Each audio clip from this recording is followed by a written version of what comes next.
time for everybody's favourite bit, the removal. These first so I can talk. And my lashes.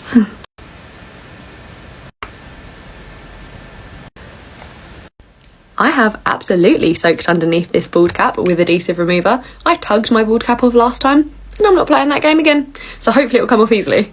Let's go. Oh my god.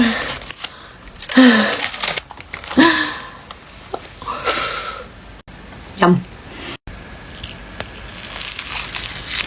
This will sound grim.